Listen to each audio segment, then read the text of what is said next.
Who can say where the road goes, where the day flows? Only time. And who can say if your love grows as your heart shows? Only time. Good morning, everybody.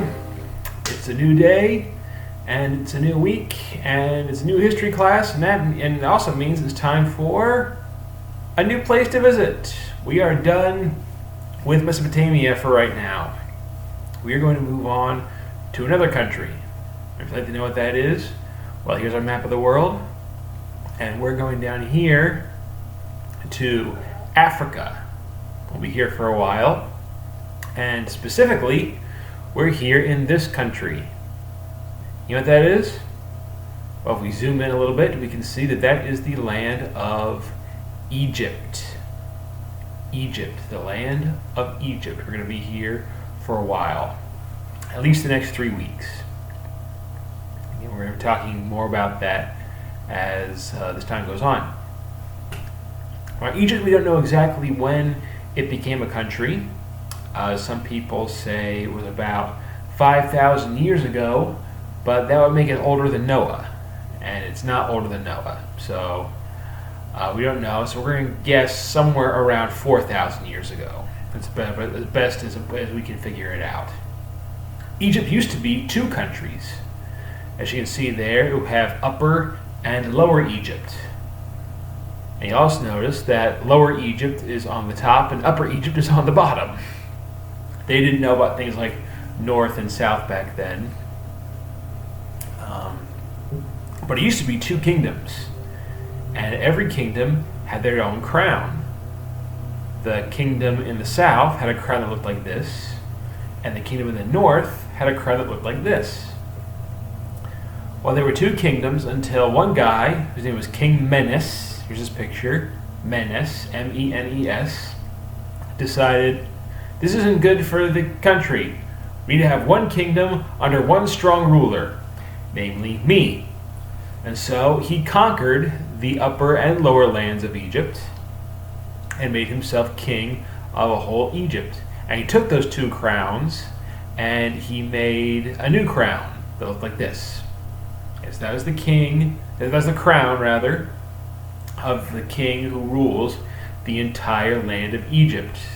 The name for the Egyptian word for king, by the way, is Pharaoh.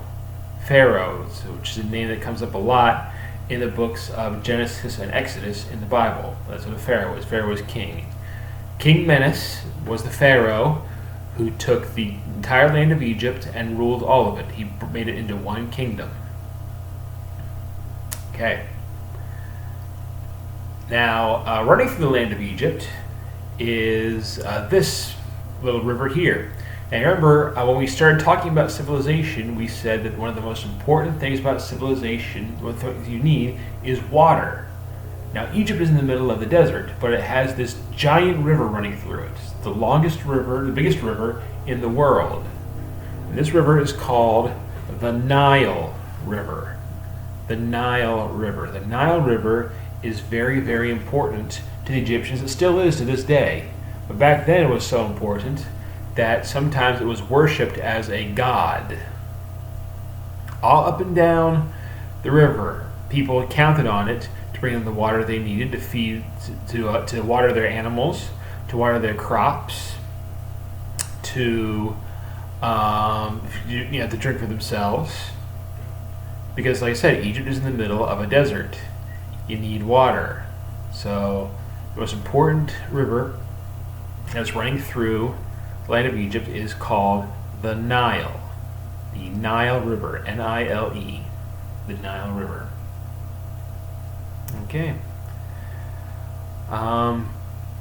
We actually know quite a bit about the Egyptians. We're going to be talking about that more the next few weeks. Today's video is a short one because I don't want to get too much involved into it because, like I said, we're going to be here a while. But one of the reasons we know a whole lot about what the Egyptians did and how they lived is through their writing. The Egyptians They were the first people to invent paper, but they also did a lot of their writing on stone, which is still around today. Unfortunately, their writing looks like this. What does that say? Can you read it? I can't. And for a long time, nobody had any idea what any of that said. How are we supposed to learn about the Egyptians if we can't read their writing? Well, fortunately, a little more than 200 years ago, this was found. That's called the Rosetta Stone, named after the city that it was found in, the city of Rosetta. The Rosetta Stone had Egyptian writing on it, but it also had writing in other languages that we already knew. And so people were able to read the Egyptian writing, the Egyptian picture writing, and they were able to figure out what it meant. So without the Rosetta Stone, we would have no idea what the Egyptians were trying to tell us, what they were trying to record on their stone, on their paper. So the Rosetta Stone is one of the most important archaeological finds ever made because it helps us to learn about the Egyptians.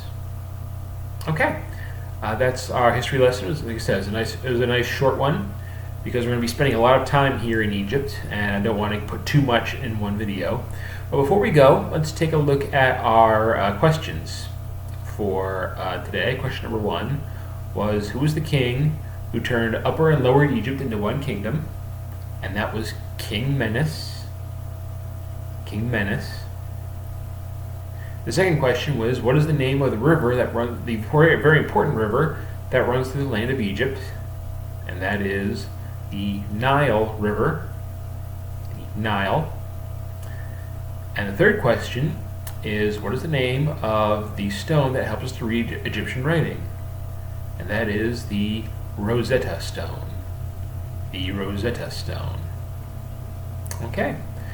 Tomorrow we'll talk about how the Egyptians worshiped their gods and how they prepared their bodies for death. That's going to be a very interesting lesson. You're going to want to tune in for that one. All right, I'll see you then.